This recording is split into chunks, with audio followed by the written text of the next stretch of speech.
This is part 2 of the special episode on the ukulele, in which teacher Ian Brown gives me my first ukulele lesson. You have been warned. Ian Brown, you are a ukulele teacher of some renown up and down the land. How long have you been at it? I suppose ukulele fell into my lap. It is not an instrument I would have chosen to play at all. But following my 23-year career as a deputy head in Northumberland and then getting made redundant, I then applied to the music service to do some peripatetic guitar teaching. After about a term, they said, "Would you like to teach ukulele?" And I said, "Never picked one up before in my life." They said, "It's okay, we've got a book to help you," which was absolute rubbish, I have to say. You just wouldn't use it to teach ukulele. Uh-huh. And I said, "I'll do it my own way, thank you." And from that time, I have developed my own way of teaching ukulele, and it seems to have worked, and it's a lot of fun. And it's particularly a lot of fun for beginners. I mean, I started teaching ukulele in schools, I have to say. That's where it began.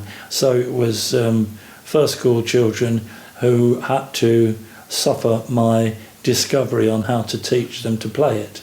Even from the start, I have to say, it was a lot more fun than I thought it would be. Mm-hmm. And what groups do you teach now and in what settings? I still do a couple of schools. I do less schools than I used to, which doesn't worry me, and I don't work for the music service anymore. And then a lot of schools, they had their budgets cut by a lot of money. Certainly all the schools in the Hexham area. I think there was only one school that was on a standstill budget, and then there was one school that was getting a reduction of £450 per pupil per year, and that was for a small school, and that meant a teacher and a half in a small school. So a lot of schools then couldn't afford extra music lessons, and that is a problem music-wise, I think, and it's even a problem for the music service in terms of expanding what they offer. So now I just teach at 2 schools. I have 2 ukulele groups. I do the occasional ad hoc sessions at different places, and certainly in the summer I do ukulele workshops at festivals, very often leading to then doing a performance at festivals, which is quite a lot of fun. Yeah, and I came across one of your groups at Barfest, didn't I, this year? That's right. Which I think started off our episode on Barfest back in. Oh, right, okay. And so, yes, Barfest, I do a beginners and improvers, and I have to say, the beginners performance that we did is always a lot of fun, but the improvers one, I could not believe how well they played and sang. I was quite moved actually when we played a song which you really shouldn't do on a ukulele. In fact, even on a guitar you really shouldn't do, and that was Hallelujah by Leonard Cohen. You shouldn't touch it. Mm-hmm. There are people who have done such good versions, but when we did it on the ukulele with the group I had at Barfest, it was lovely. Really enjoyed it. Yeah. And what is it about the ukulele that makes it such a popular instrument, do you think? Ukulele, for me, is not an instrument I would choose to play as a solo instrument. I know some people do, and I know somebody who specialises in it, and I can do it, use it as a solo instrument. I can adapt a lot of my guitar stuff to ukulele, and for all intents and purposes, it would be regarded as being quite high-end. But to me, the ukulele is a sociable instrument. It's much more fun to play in a group with other people. It just makes you smile. I have to say, playing in a ukulele group will be a lot more fun than listening to one. Because there are a lot of fairly indifferent ukulele groups within communities. Now, I'm not knocking that, because everyone that plays in those kind of groups really enjoys it. But yeah, it's the playing is a lot more fun, and it's social. You're doing it with other people. And what also makes it very sociable is that it is quite easy to pick up. When I say that, it's quite easy to pick up some basics, and when you've got the basics, you are then in a position to join in. And when I teach beginners, I say to them, it's not about what you can't do, it's about what you can contribute. So if there are chords that they can't manage, then I'll just say, air uke it, miss it, then come in on the next chord that you can play. But the important thing is to sing, because it's a channel through which, when you're playing the ukulele, you've got to sing. As I said before, I don't see it as a solo instrument, an instrument that encourages people to sing. And I think singing is one of the things that can bring joy to anyone that does it, a lot more than anything else. Yeah. Musically, because nothing stops people singing. Once you get over the fact that a lot of people are told, oh, when I was at school, teachers told me not to sing because I couldn't sing in tune, I'm tone deaf. And you just have to ignore that. There is about 1 in 4 million people that are tone deaf. That's more people than live in Northumberland and Durham. So technically, in the northeast, we shouldn't have any tone deaf people. But they believe it because they've been told. That doesn't mean everybody has a fantastic voice, but everyone can get better at singing, and it's when they can contribute to a whole, the blend of voices is the thing that counts. And it's the blend of ukuleles. It's just, fun. So how can somebody who's interested in learning go about finding a place to play and finding an instrument? Well, in Tynedale, I run a ukulele group at Core Music and have done for years. I have found ways, even though we are a pretty good group and a lot of the players, when we play together, we are quite slick. I've got to say that. And we do some quite difficult stuff. But we also do some easy stuff with basic chords. You can get by with 3 basic chords, C, F and G. But if I have a total beginner comes along, there's a couple of things I would do. I would have always sent them a beginner's ukulele lesson, which is on the internet, which gets them through the first 3 chords. It's a video that's part of a series of videos that I made during lockdown. If they want the whole series, they can pay for it. It was a means of income during lockdown for me. And some people started and learned to play the ukulele solely through my videos. So I would send them that. So they've got an idea what they're letting themselves in for. But when they come along to one of my sessions as a beginner, I would also always have them sitting next to me. And then when we approach a song, which the whole group, rest of the group would know, and it's new to them, I will assign them to a chord. I'll make sure their fingers are in the right place, and then simply say, when that chord appears during the song, as displayed on the music that I give them, then for them to start strumming. And just do a simple strum, nothing complicated, even though my players might be doing something complicated, and they would just join in. And I would give them a different chord for each song. And then I would suggest then how they could consider changing chord. And then even after a first session, it's interesting just how much people pick up in terms of what they need to do with the music that I present to them. Which will basically be a song sheet with the chords placed where you need to play that chord in the song. They can then go away from a first session knowing what they have to practice. I do say to people, just go through everything slowly and then give yourself a pause to change a chord when you're by yourself. There's nobody listening. And then the more you practice, then suddenly the gaps between chord changes start to disappear. But it's a slow process. But when you're in a group, you're also under a bit of pressure, and the speed of learning is a lot quicker in that than I just think there's something sad if you lock yourself away and just play the ukulele by yourself. I've got here my son's ukulele. I'm no ukulele player, as I've explained, although I can play the guitar a bit, which you've kindly tuned for me. Can you teach me to play a tune? What I would probably teach you to do is play a song. And you've already given the game away because you said you play the guitar a bit. But what I would say to people that have had even a little dabble on guitar, then the ukulele becomes a much easier instrument, because at the end of the day it's a little guitar, tiny little guitar.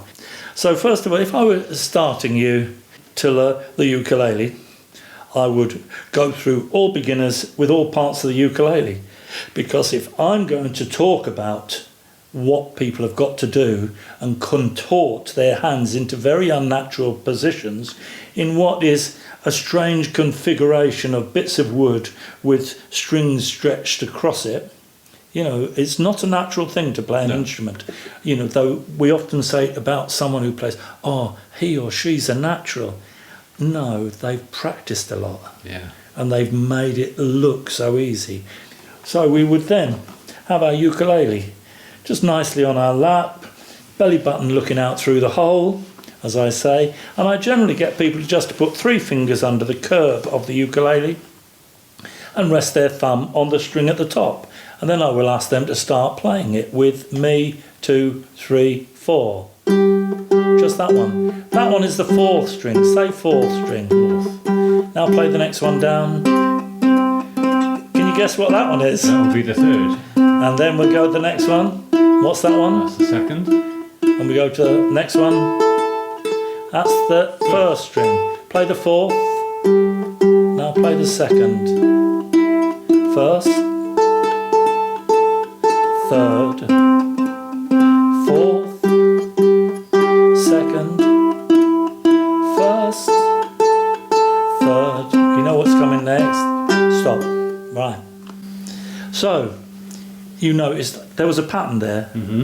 Right. When you recognise patterns in music, it then becomes easier to remember and learn. Now, the very first chord that we play is the C chord.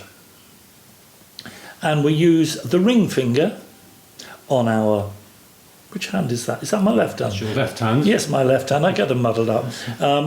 And your ring finger, by the way, in French, you get a French lesson as well, is annulaire. Could you just say that? Annulaire. Annulaire. And you place it on the 1st string. Now, these metal bars, these frets, they all have a different name. The one closest to the nut is the 1st fret. The next one is the 2nd fret. The next one is the 3rd fret, and so on. That's an inspired naming system. I know.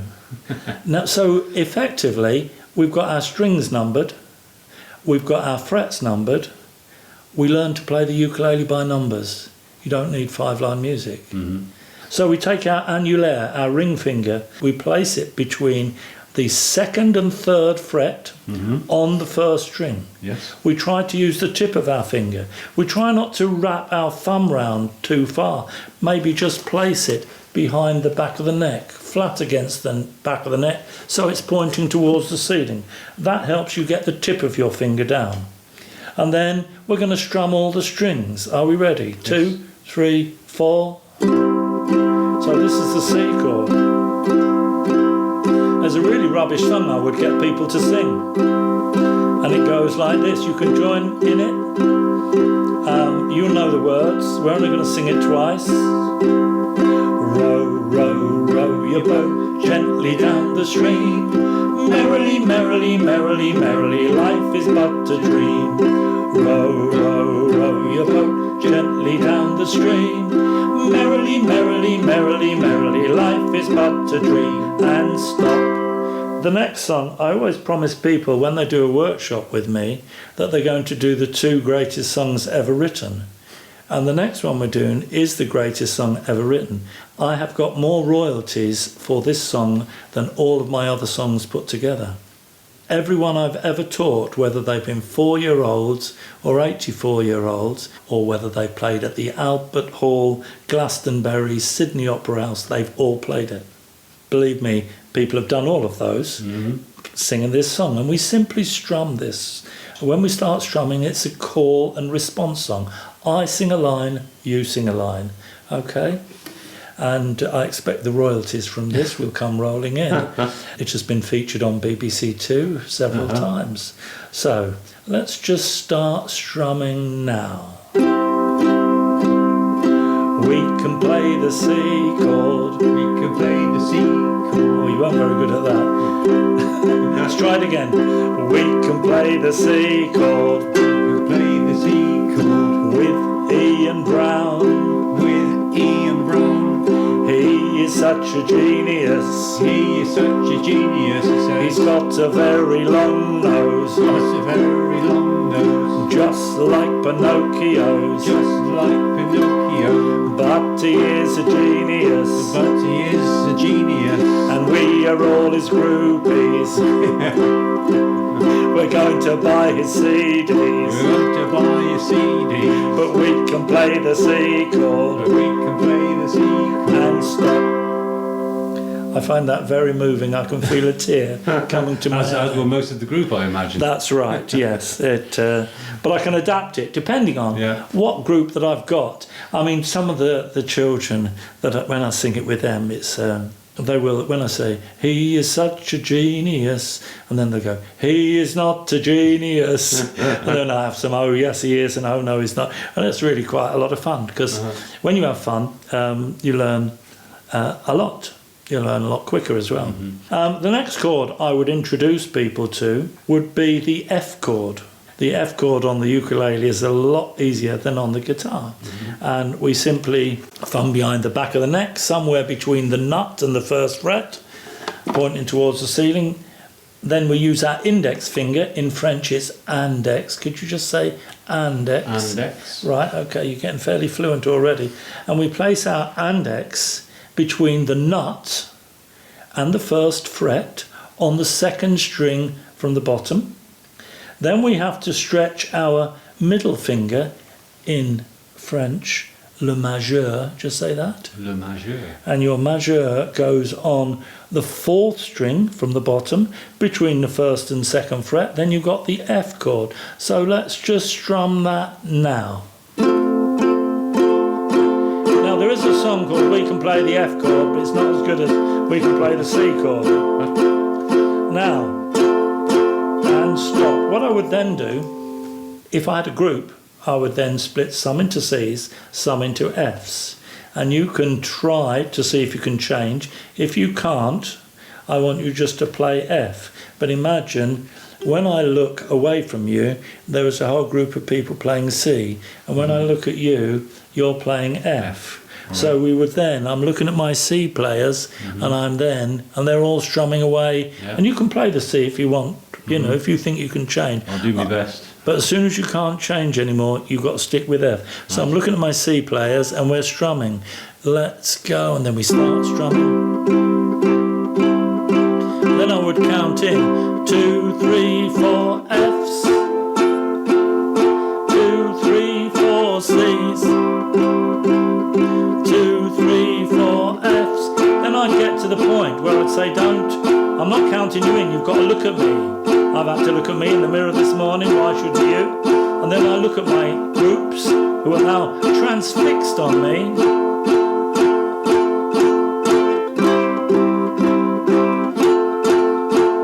So I'm now changing chords by just looking.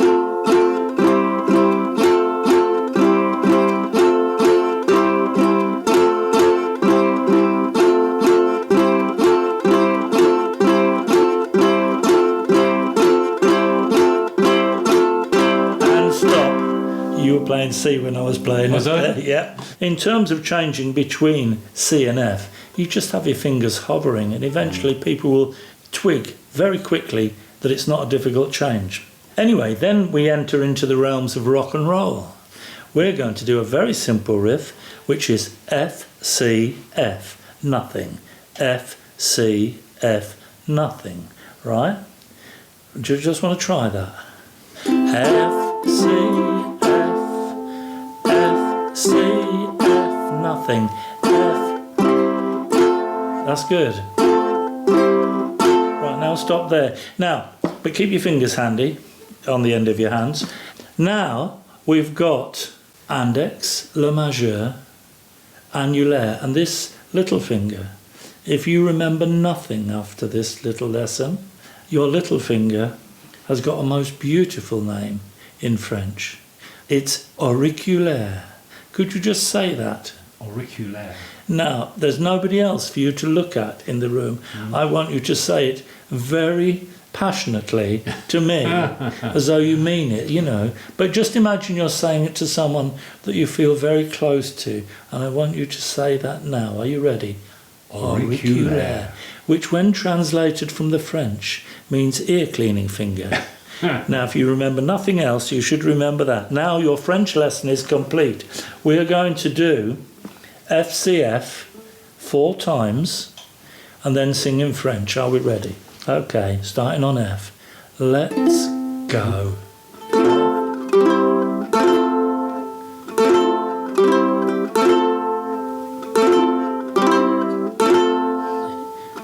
Here we go, you know it.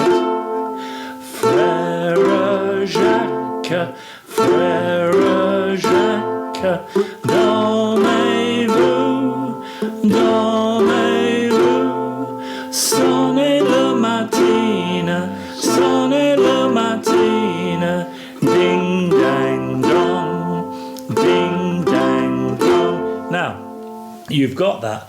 The third chord, and a lot of this might take a little bit longer than we've whistle stopped through it, and there might be other things I put in, and there would certainly be a range of really bad jokes, I have to say.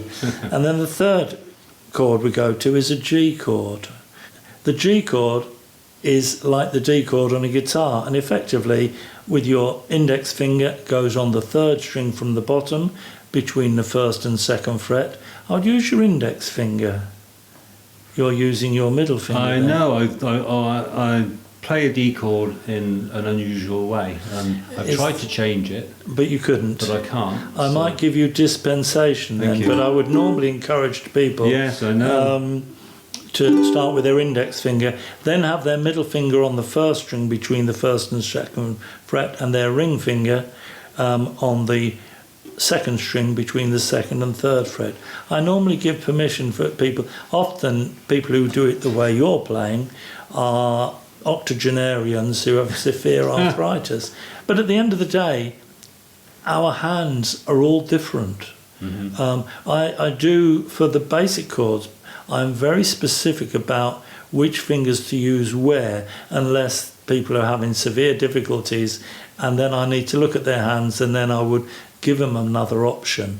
As things get more complicated, then I might have to allow people their own way. The most important thing about playing the G chord is to make sure that your fingers go straight down on the strings, because a ukulele is a small instrument. It's easy to have one of our sort of big doorknob ends of fingers touching another string and stopping it singing.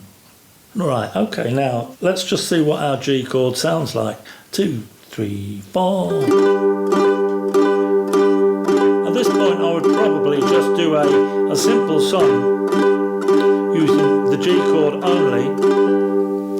So that's our G chord. We've now got 3 grooves on our fingers. Grooves, no matter how long you play, you will still get grooves in your fingers, but the tips of your fingers will get tougher. And the other thing is, your fingers are like any other part of your body. They've got muscles and they do get stronger. And a lot of people, when they start, they can find it difficult holding the strings down. And I also say to them, maybe don't squeeze all the time you're playing that chord. Just pulse it so you squeeze when you do a strum. I mean, I normally start with strumming, and I normally start with very simple strumming. So we've got the C chord, we've got the F chord and the G chord. At this point I would split my group into 3 groups and I'd be looking at 3 people. I'm like the Churchill nodding dog. And I sometimes find it difficult to play certain songs without my head going back and forth because it's the way I teach beginners. And then I would also give the option of people who think that they can change chord, try and change. And it doesn't bother me if they go wrong. We learn by going wrong. Then we learn by trying to correct that error. You know, some people say, oh, I'll play quietly, then you won't hear my mistakes. And I say, neither will you, and you won't know what to correct. Always, if it's practicing, play loudly, listen to your mistakes, then correct them. And when you're doing those chords, and if I would have speeded it up, it starts to sound familiar. Sounds like something, because it is. Now, there's a number of things. When I've got people being able to do C's, F's and G's, there are loads of songs you can do. And there are loads of songs that people will already know the words to. So when I do a beginner's workshop, for the first time, I will not give them any bits of paper. They just have to focus on me. And the first time I ever did that, because I do have sheets to hand out to people, but generally I hand those out to improvers groups or people that have come back and have done a beginner's one and then want to go a bit further. But the very first beginner's one, I don't use anything. So they just need a seat and a ukulele. I never cease to get pleasure doing this one. When we get a riff going, remember I would have 3 groups, then people start recognising it. And even though it was a hit from the 1960s, it's been used so much, all generations recognise it. And even if they don't, they pick up the words very quickly. Now go to your C chord. This is the strum. You have to just do this bit at the start of the riff. Do that with me. And again. Now move to F. And we do this with me. And again. Now we go to G. And we do this. And again. One more time. We are going to do C, C, F, F, F, G, G, F, F, F, back to C. I'm going to call out the chords. We'll do it slowly. You might start recognising what we're going to be doing. Are you ready? Yeah. 2, 3, 4. C, C, F, F, F, G, G, F, F, F, C, C, F. G, G, F, F, C, C, C, F, G, F, C, C, G, G. Do you know what it is? It's sounding familiar. I can't put my finger on it. It's on the tip of my tongue. I am really surprised. I am so surprised. If you were on that TV programme from years ago, name that tune, I'd be rubbish. You would have been eliminated by now. If you're playing this to people on your podcast, when we've done that bit already, they'll be going, how on earth did he not know that? Exactly, yes. Right, okay, so are we ready? Let's go.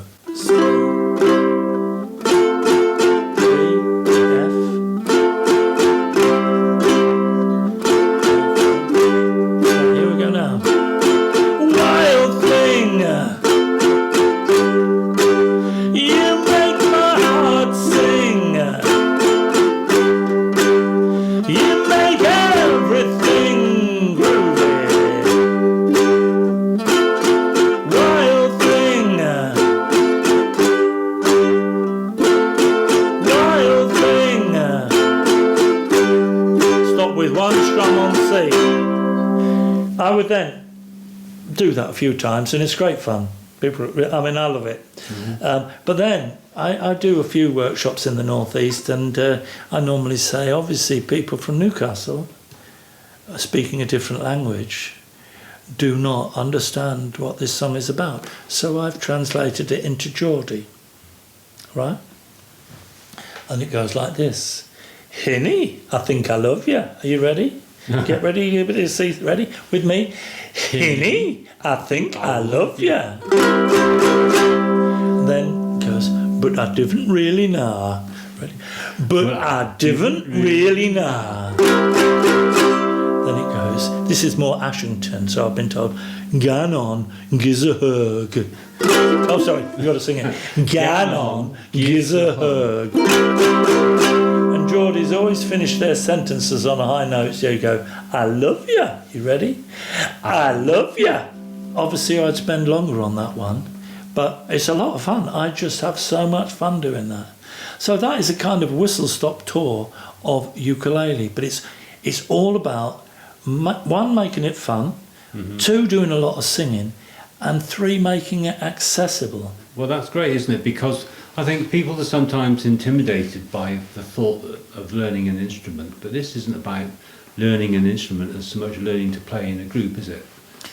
And being part of a large, or even a small ensemble of people who are doing one thing. It's not about playing the ukulele per se, is it? Yeah, I suppose it's the same reason I play the guitar, because I like to sing. And I think singing with the ukulele is a very joyous thing to do. And you can't help but smile. And it is about learning an instrument, because people do that. When you sing and play your ukulele, it distracts you from overthinking what your fingers are doing. And there was something that you did when we were playing Wild Thing earlier. You went to the wrong chord. Yeah. But you kept playing it, and I say to people, if you go to the wrong chord, don't try and rush your fingers back and correct it. Just, people won't notice it in a group if you play the wrong chord, but they will notice it if you then play the right chord out of time. So you can get away with playing the wrong chord in rhythm better than playing the right chord out of time. Yeah, it's not the wrong chord, it's jazz, that's what I Yeah, would absolutely. say. Yeah, I do a lot of that. That's your ukulele. Thank you very much, Ian, that's been fun. Good. I'm glad you've enjoyed it.